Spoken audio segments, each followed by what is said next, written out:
who don't know RPA, what exactly is RPA, but what exactly a business analyst need to talk is if there is an input and how a bot will perform to get the required output.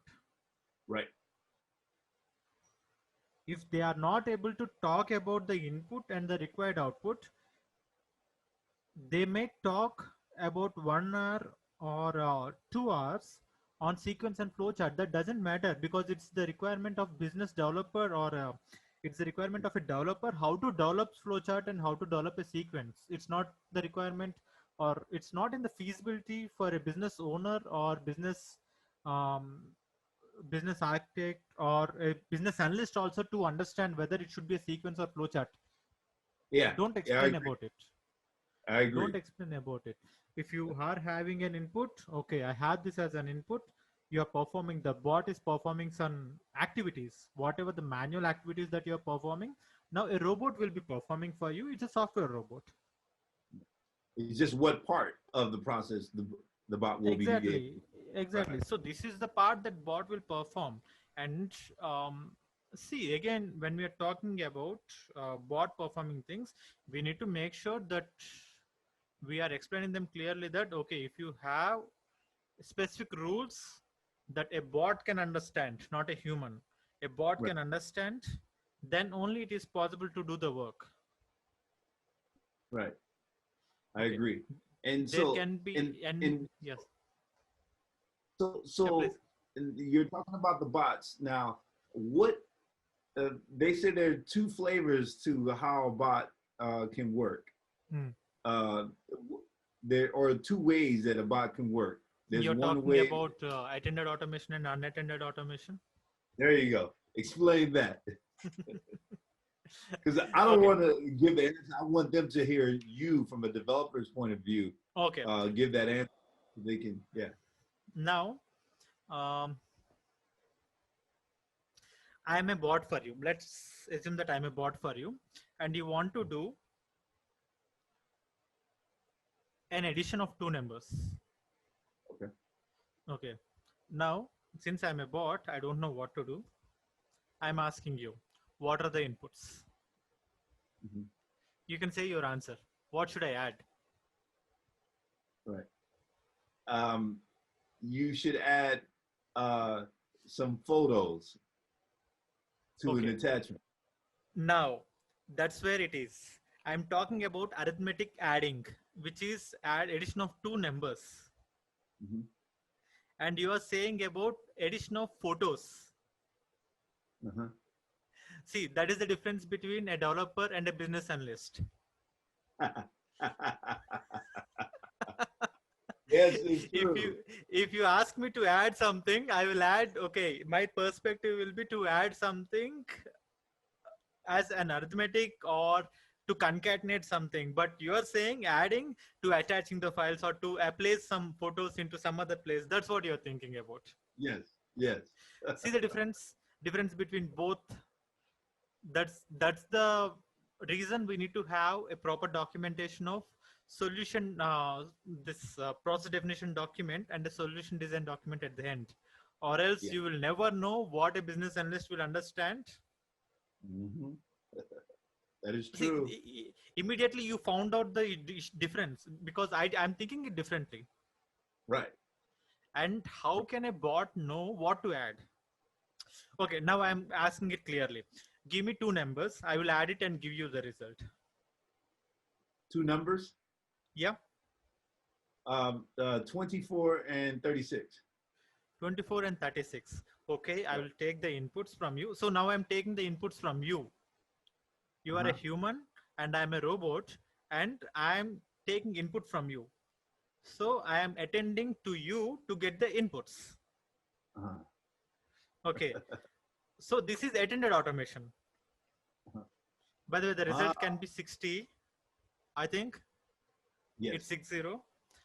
But now the same addition operation, it's there in the Excel. You give me an Excel input with all the inputs. and I will not get your input again. I don't want your input because I have all the inputs from an Excel. Right. And I will add the values and I will give you back the Excel, give you back the result in the Excel. You need not communicate with me. I need not communicate with you. All right. So that's the attended. So the attended is where you need the human input is giving from a user. Yes. If there is any human intervention that's required within a process, then it is attended. Okay. If it is if there is no human intervention, then it's unattended.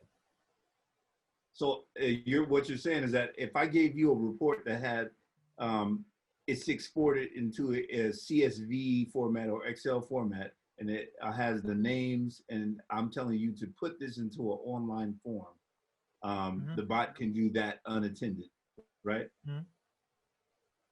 Okay. All right. So which leads us to this next, question. One more thing. So this is not the only difference between attended and unattended bot. Okay. Now, can I start on my own? If I am a robot, can I start on my own upon receiving a request? Or it is scheduled or unscheduled? If it is scheduled and if it is starting on its own, irrespective of the trigger point, then it's unattended. But if you want to start a process or if you want to start a robot, then it is attended. Though you don't have any intervention in between the process, if you are triggering the bot, you are starting a robot. Okay. Though there is no input that's required from you again, but since you're starting, that can also be treated as an attended bot.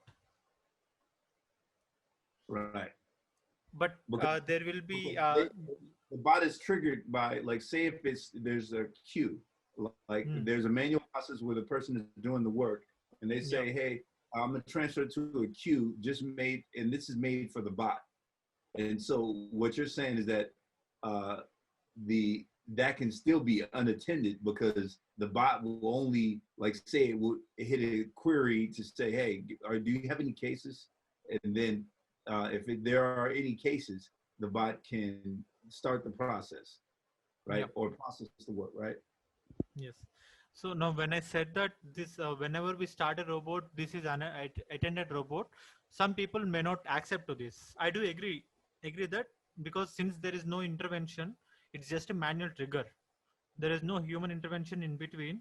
Then it's not an attended bot. It's just an unattended bot. It's fine. It's fine to say that it's an unattended bot. But why are you keeping that as a manual trigger? What is the requirement? Okay, so the requirement is, like, it may be some interpretation in the process that's on a documentation that the bot is not really good at reading, like, say for faxes. So the manual process, they have to interpret what's on the form and then input it. So when they transfer it to another queue, the bot can pick it up and then start processing the work. So again, the process, we cannot say that complete process that you said now is a bot process. Right. Whatever you are working, it's a manual process for sure. But what are the activities that a bot need to perform? Those are the process that we need to consider for RPA, or robotic process automation. Right. We cannot say all the manual process that you're working comes under RPA. Right. Exactly. It's not the full process. It's just a scope of work. Right.